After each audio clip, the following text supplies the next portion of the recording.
Hey everyone. Um, let's start just so a quick refresher so we know where to go when we go into our class. Go into week one. All right. When you go into week one, go to your PowerPoints. And then from there, we're going to go to chapter one. Now, you can see it as is, scroll through it right from here. But what I'm going to do is I'm just going to open it up as a PowerPoint. So click on that link I just clicked on right here. It'll open it up. And we'll get going from here. So, integrated training, that's basically NASM's catchword for, basically taking everything that they have and using it in a functional manner. Okay. So you'll see integrated training a lot throughout the coursework and everything like that. So again, you can follow along with your book and make notations, etc. But again, there's personal training history. These are things that we're going to kind of fly through. Characteristics of clients, understanding, the integrated exercise program design. I'm going to get a little bit into this right here, the OPT model. That's going to be something that we're going to want to pay attention to as we get into the programming and everything like that, because that's really the most important part of the exercise programming piece, is understanding how to set up everything using that model. Okay. So again, just understanding that, the industry is, it's really healthy right now, and it's gonna, and healthy, I mean like high numbers of individuals who are exercising and everything like that at facilities. I mean, it doesn't mean that everybody in the U.S. is currently exercising, because they're definitely not, because we're having the highest obesity trends that we've ever had before. But it's really one of those things where people who are making an effort to exercise are out there. All right. So what we need to do is be able to get those people who are not exercising to get out there and understand that exercise is really important for that. All right. One of the things that I really like about this overview, though, is, like it says here, many health and fitness clubs rely on personal trainers for their largest source of non-dues revenue. Now, non-dues, I think you can kind of figure that out, but basically what we're talking about there is memberships or other fees that you get to use the facility for. So understand that, when we say personal trainers, coaches, things like that, you're not just talking about one-on-one. And that was where I was going to kind of get into previously, is that, there's been this massive turn of being, one-on-one personal training sessions to now it's more, group exercise and multiple people working on at one time, and that's not, that's boot camps. That's everything from, simple boot camps and, 2 to 4 person sessions of just regular exercise training to, these 10, 15, 20, 40, 50 individual training sessions for, CrossFit classes. That's still group exercise in some way, shape, or form. So it's changed drastically, and I think that we need to get push forward with that. So, and we got to stay with that trend. So in the 50s and 60s, this is a little bit of the history part of it. You can see that, predominantly men were training for, bodybuilder size, for powerlifting or strength, and then explosive strength like an Olympic lifter. And we're going to get into some of those movements across this class as well. And then you take the combination of all of those and you get your athlete. Okay. Jack LaLanne, he was the first one that created what they consider like your boutique or health salon. Joe Gold was Gold's Gym. Bill Bowerman was the originator of the publication called Jogging. So I mean, there's these people that are out there that really made a name for themselves in terms of that. But I mean, excuse me, when there's certain you can associate many people to this too. But I mean, one of the biggest that came to the United States because he was from Austria was Arnold Schwarzenegger. He was the face. Really good documentary out right now about Ronnie Coleman. Ronnie Coleman was a really massive bodybuilder throughout the land, and these people just have those names and recognition that you notice. So It's definitely, but that was the 50s and 60s. Schwarzenegger came on later in the 70s. So it's just, the 50s and 60s were male based, and, females were not as present in that aspect. So we just need to, understand that. The 70s, there you go. Your health club started to grow. Very, very big on that. So there's your your health club part of it. Gyms became centers for health and fitness and a socialization piece. I mean, I can remember seeing some of the older gyms that never got revamped, and I mean, God, there were physical like bars, like physically where you could buy liquor from these people, and you were able to hang around, have a drink after you got done working out. There was huge, these huge facilities had racquetball courts and things like that inside of them. So I mean, it was a socialization piece. And here you go, most experts were gym staff, but that obviously didn't mean anything because many injuries occurred, due to bad training. So, I mean, it's those things are out there, and we have to be aware of them. And that, just because you work at a gym does not mean that you are an expert. And that's where, if you're a mechanic who works at an auto shop, well, guess what? You're probably going to be considered an expert in your field. But that's not to say the same at a facility like a gym or a fitness club or an athletic-based strength and conditioning facility. So we have to be aware of that. Technology started to, become a little bit more prevalent. And I think the technology piece, like I said, personal computers and cell phones, that changed a lot of our laziness characteristics. But technology also helped with the advent of new equipment, awesome new equipment that has come out because of technology, right? And because of that technology, we were able to take things that, we would have never been able to use before and make them into something pretty amazing. And then, physical education was mandated at that time. I mean, we push ahead.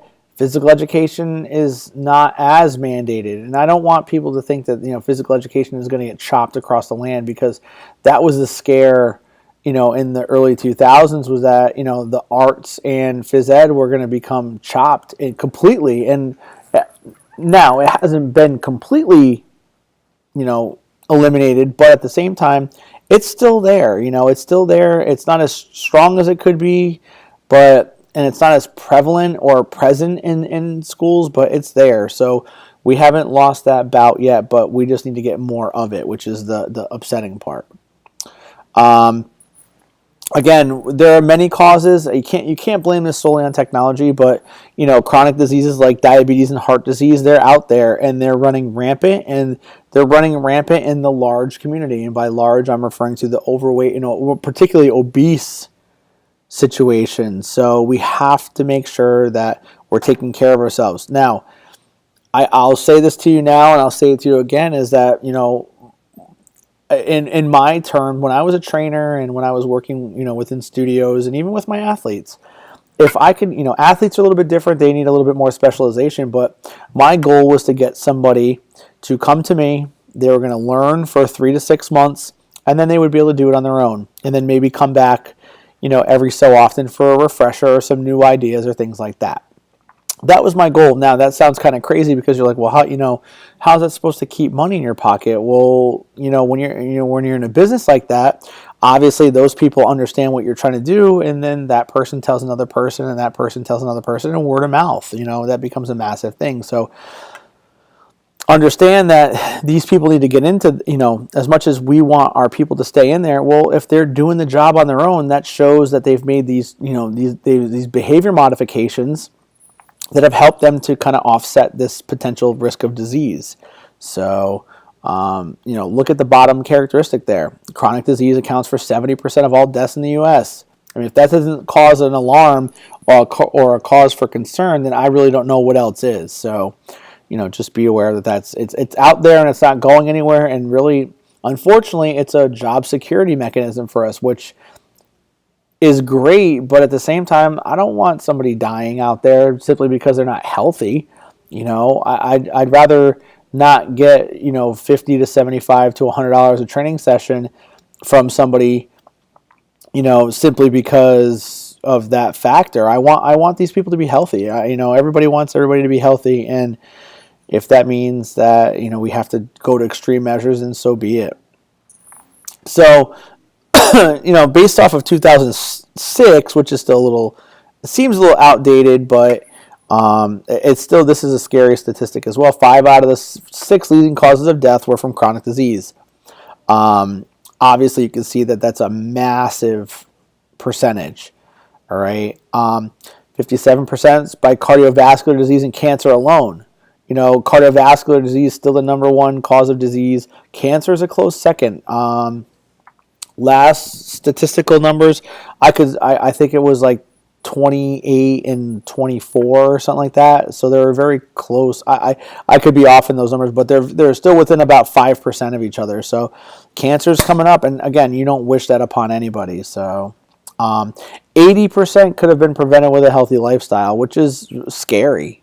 And then the worst part about it, $503.2 billion is being used and are costing for this purpose. Now imagine what would happen with insurance, with insurance premiums if that was the case. Our own healthcare would be lower if, we didn't have such drastic costs. With obesity, it is a worldwide problem. I think it's something around, obesity in the United States is about 37%. And then overweight and obese is about 67%. So almost 1 out of 3, a little bit more than 1 out of 3 people is obese in the United States.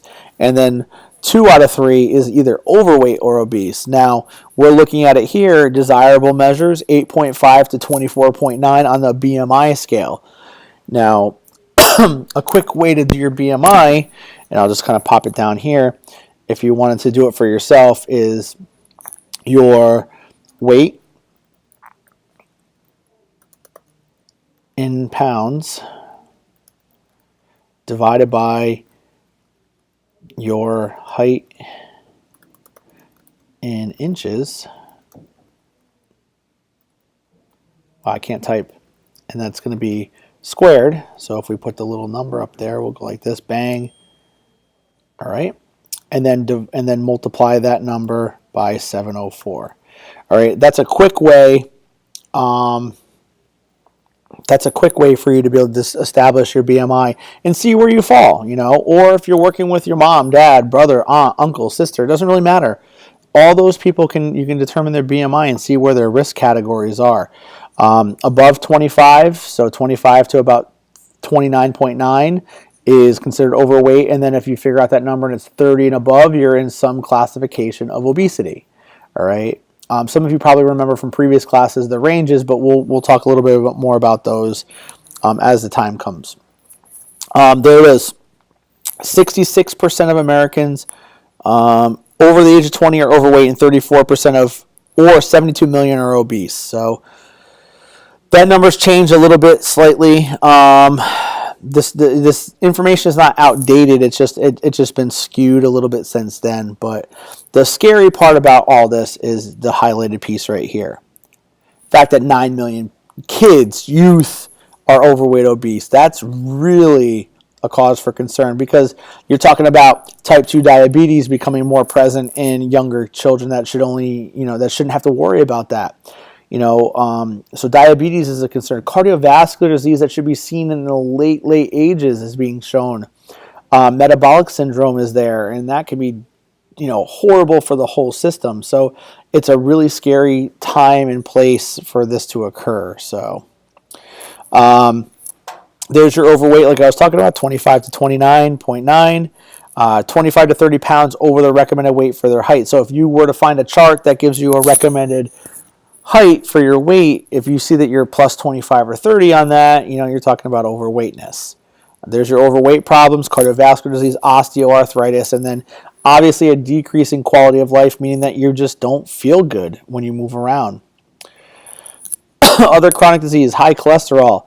Now, this is a little bit particular, but high density lipoproteins are your good cholesterol, LDLs or low density lipoproteins are considered your bad cholesterols. Now, this doesn't mean, okay, I'm going to make a little bit of a clarity here, but low density lipoproteins in recent research have shown that they're not as bad for you as people once assumed. It just means that it can still be a problem if they're too high. Now, what are we more concerned about with this are our VLDLs, which are very low density lipoproteins. Or if you put the V here, like so, V, and then it would just be very low.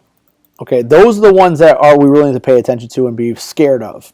Okay, but that's really one of the main things there is that we want high levels of HDLs, low levels of, let's just go back to the original.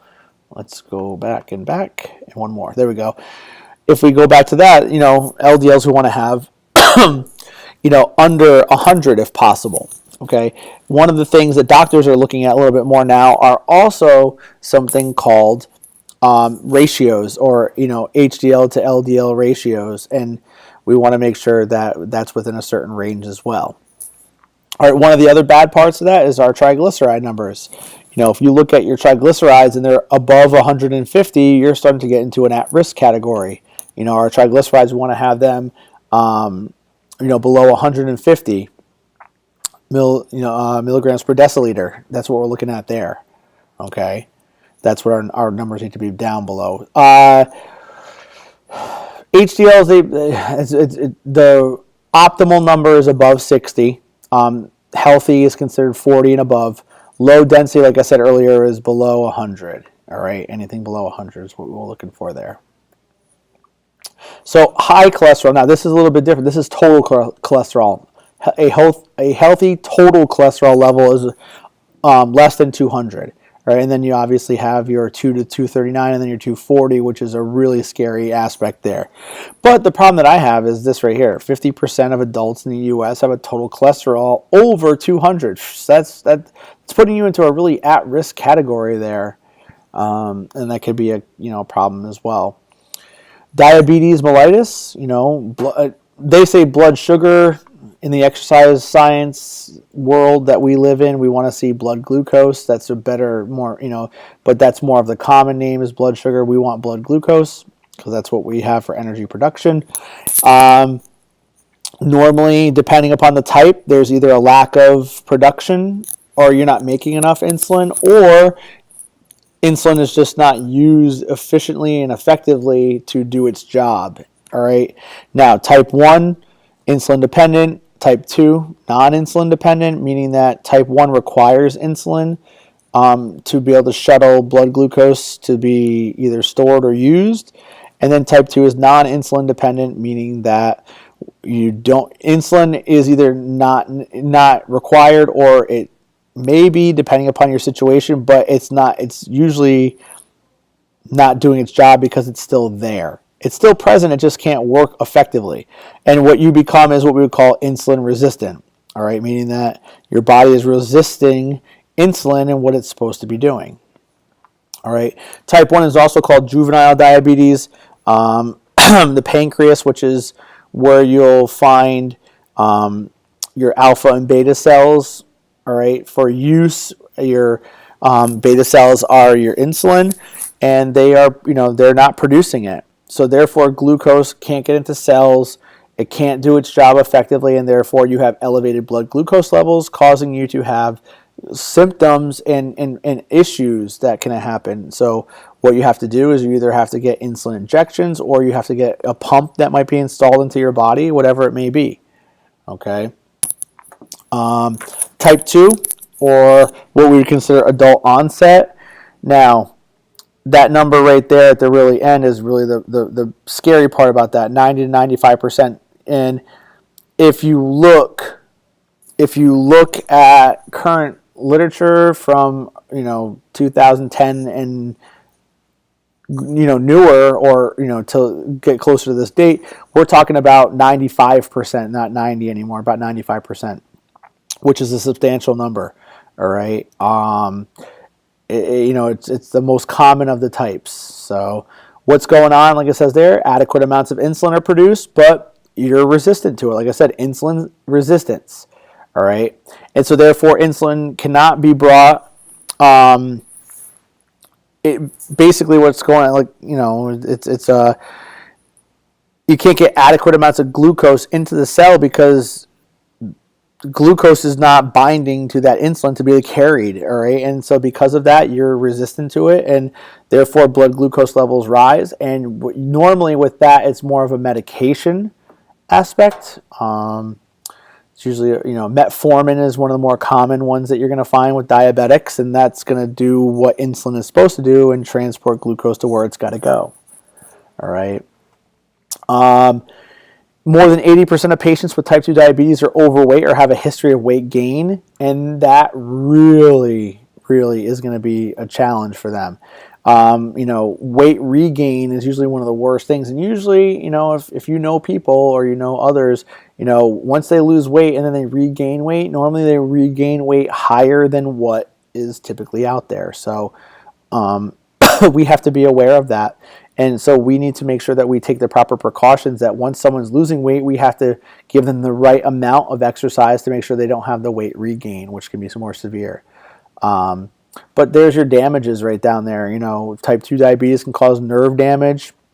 That's usually one of the main reasons why you'll get severed limbs or have to have amputated limbs, is because nerves are not allowing the muscles to contract in the limb extremities, and therefore blood vessels get damaged, and then you end up with serious complications where it's basically killing that end of the limb. Vision loss because there's so much pressure in the eyes, kidney damage, sexual dysfunction, and then the last one is decreased immune function, so you always feel sick.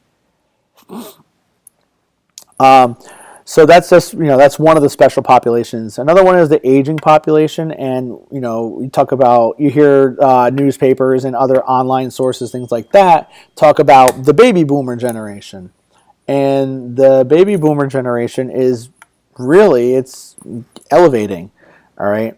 And there you can see it. The number of people over 65 will increase from 12.7 to approximately 19.6 from 2000 to 2030. That's a 7% jump in population. And then the worst part about it, 80% of those over 65 have at least one, and 50% have at least two chronic conditions. So you can see that even though these people are getting older, they're not living a healthy lifestyle. So it's kind of frustrating because we want quality and quantity of life more than anything else. So we want to make sure that as much as we want quantity, quality is just as important. All right. So because of that, what is one of our problems is that we're lacking physical activity. That's where we come in as coaches, trainers, strength and conditioning people. It doesn't matter, is that we need to be out there and doing what we need to do to make sure we contribute to minimize chronic disease risk. And really, if you look at, I know this is NASA material, but 30 minutes of activity 5 days a week, that's 150 minutes per week of exercise. That's actually a recommendation that's been put out also by obviously the World Health Organization, but that information has been put out also for the longest time by the ACSM, or the American College of Sports Medicine. So it's out there and it's there, 30 minutes. And that's just for trying to maintain health. So 30 minutes, and that can be, one of the things they also say is that it can be broken up into 10-minute blocks throughout that 30-minute time frame. So it just depends on how you do it. But any movement's better than no movement, and that's really the most important part of that. All right. Obviously, we realize that diminished exercise equals diminished returns. So therefore, if we decrease the amount of exercise that we're doing, we're going to increase the chronic disease risk that is out there. All right. I'm just I kind of shake my head a little bit here because it's always a blame of increased television viewing, computer usage. Now that we're using passive forms like cars, buses, and subways, they're cutting physical education and after-school programs. Those things have been out there for a long time. We've known this for a long time. Yet, at some point, when are we going to stop blaming the things and blame the individual? Nobody wants to hear that. because, sometimes the truth hurts, but ultimately, when are we going to take it out of the hands of, these things and put it into the hands of those who are using the things? I mean, I watch TV just like anybody else, but that comes after I do everything else on part of my day. And because of that, we have to make the choice. And I make the choice to, exercise 5 days a week. And on the 2 days that I'm not exercising, I'm still active. In 2008, the U.S. government puts out guidelines, healthy guidelines for individuals, so that, they really put out there that types and amounts of physical activity are going to create, that will provide health benefits, are going to be put into that, Healthy People 2010 initiative. And it's just kind of frustrating because, each time these guidelines come out every 10 years, Healthy People 2010, Healthy People 2020, it just seems like things aren't changing like they're supposed to, and it's very, very frustrating. So we need to keep pushing on and being more proactive with our communities. All right. So, what's happening now? We have this physical activity issue, and what ends up happening? Increased risk of injury or increased injury in general. So there you go. Low back pain. Low back pain affects at least 80% of adults. Now, that doesn't mean it's chronic. That still means that it's affecting people, not in the way that we think that it's like 80% of all adults have low back pain. It's like, no, it affects at least 80%, and whether it's one occurrence or more. All right. Office workers, definitely. Manual labor people, definitely. Because of the fact that I really, from understanding the workforce, we look at it and it's like, yeah, manual labor is very active, but at the same time, the lifting strategies that they use and everything like that are not out there. All right. And that's where we can come into play with our jobs, because they're hiring wellness specialists and people to go on site at jobs like FedEx and UPS and try to help these people to minimize that risk of injury. All right. Knee injuries, 80 to 100,000 ACL injuries occur every year. And that's pretty substantial because that puts people out of commission for a while. A lot of it, if you look down here, this third bullet here, 70% of those are non-contact, meaning that you're not hitting into anything. That means that you could be walking down a stair or stepping off a curb or whatever it means and blow out your ACL, and that's not really appropriate for that. Although most occurrences happen between 15 and 25 years of age, at that point, well, where is that coming from? Is that coming from, exercisers who just don't warm up properly? Is it coming from people that are just doing, not to, mince words here, but, stupid things? So we have to be aware of that. Okay. And then obviously sprains and strains are out there. Trunk musculature could be damaged, not just low back, but we're talking about other trunk musculature. So a lot of that, what is it really? People say it's improper sitting. It's just posture. It's postural issues that cause all these problems. And then again, we talked about how much it costs for, how much the healthcare costs for cardiovascular disease and diabetes and things like that. Well, look what happens with musculoskeletal. $120 billion that it's costing these people for that. So you can see that, again, we're just keep racking up the costs for our injuries and our sickness. And, again, we go back, and I'm going to say it again, no wonder why our insurance premiums are so high. All right? So, with your current training programs here, it's really going to be intensity. Intensity is always one of those most crucial parts to any exercise program. You don't want to push somebody too early, too soon, because it's only going to cause, as it says here, excessive overload.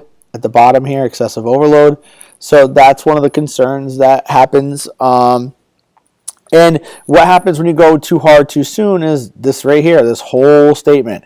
Within 6 weeks of training, there was this 50 to 90% injury rate that occurred during, current training program. So it's like, if you're not getting the right information from the right person, you're going to take a chance at really injuring yourself, and that's not good for anybody. So that's really one of the problems that we have to run with. And then, like it says here, decondition is more than just, not being able to breathe when you get to the top of the stairs. There's muscle problems, there's flexibility issues, there's joint problems, there's core stability, anterior and posterior core. Remember, your core is not just your abs. Okay, so that's really part of it. And it could be a combination of all of them or just one of them, but it's never good for anybody. And like it says here, it can affect the ability to produce power properly, and then there you increase your risk of injury. So it's a really scary situation to be in, because you're like, oh, well, I'm just out of shape. It's like, well, what does out of shape mean? Well, as you can see, it means way more, or deconditioned, out of shape, same thing. It means way more than just not being able to go up and down stairs. Okay. So a really interesting take on that.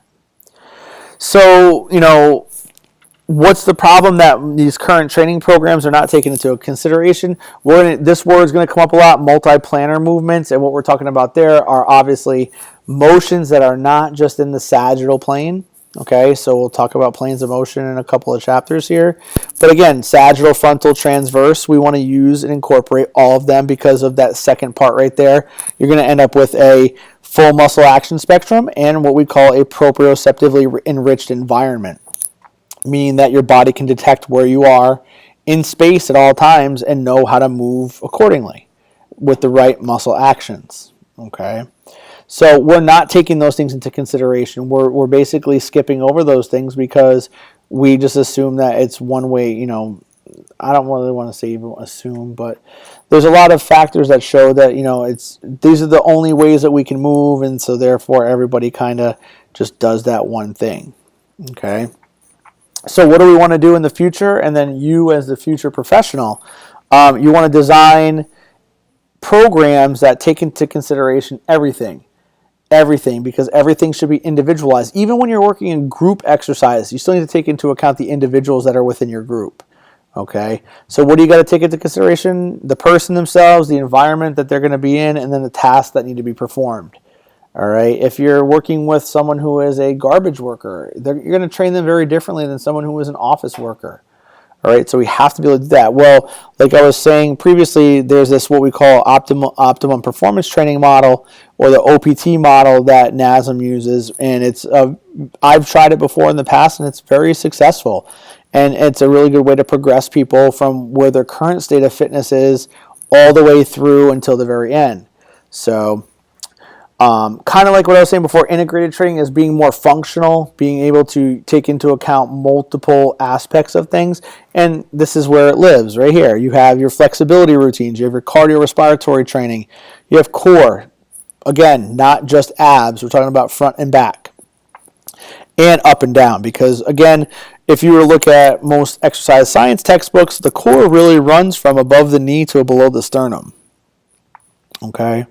There's the balance protocols, your plyometric, or what we call reactive protocols, and then obviously what most people consider is your weightlifting or resistance training.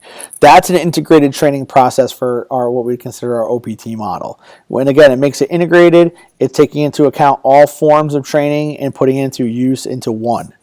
So, what are we looking for? Optimal levels of physiological, physical, and performance adaptations. And we put them into different levels. I don't want to call it beginner because it sounds horrible, but really if you're working with a person who's coming out of the gate, stabilization truly is the beginning phase. But again, you have a person who comes out of the power phase, we can bring them back to the stabilization phase and get them to regroup and refresh and be ready to go for their next bout. Okay, so stabilization, progression to strength, and then progression to power. They each have their own identity, and they can be used separately in isolation, meaning finish all your stabilization stuff, then move on to the strength phases, then move on to the power phases, and that's more of like a linear approach. Or you can take what we call undulating and mix them all together as well, meaning that you can have a day of stabilization, a day after that of strength, a day after power, and keep progressing that way. So it just depends. But ultimately, the phases are going to dictate what you're going to be doing. So there's your stabilization level.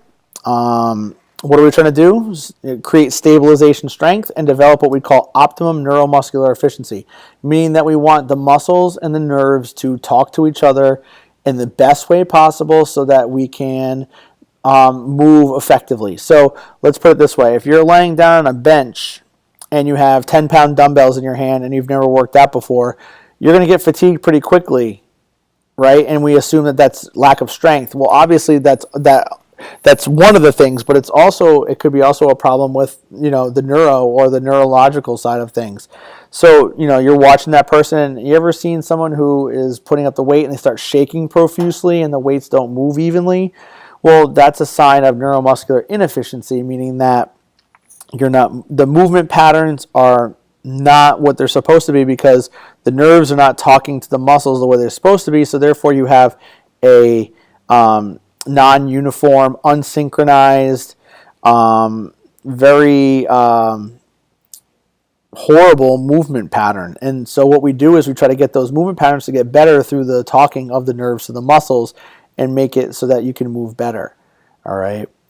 So it's what we call proprioceptively based, meaning that you understand, you're going to be doing a lot more of a balance-based type of thing, a little bit more of, single leg, off of a single leg to create different proprioception and detection of where you are in space. So your phase 1 is stabilization endurance training. All right, what's its goal? And you might want to pay attention to these is you want to enhance joint stability, increase flexibility, enhance postural control, meaning that you're getting yourself back into a proper posture, and again, that word neuromuscular efficiency. Okay. The strength level has 3 phases: strength endurance, hypertrophy, and then maximal strength training. Through the strength training, we want to maintain stabilization strength, but also we want to increase the strength of our prime movers or the major muscle groups that we're trying to affect. On top of that, we're then going to improve and work on goals of hypertrophy or increases in size. And then obviously a lot of people's goal is, unless it's outside of aesthetics, is maximal strength training to get your strength up. Okay. So there's your strength endurance training. What are you trying to do? Improve stabilization endurance and increase prime mover strength together because of the superset aspect that you're going to have. And we'll get back to that in a little bit on the bottom.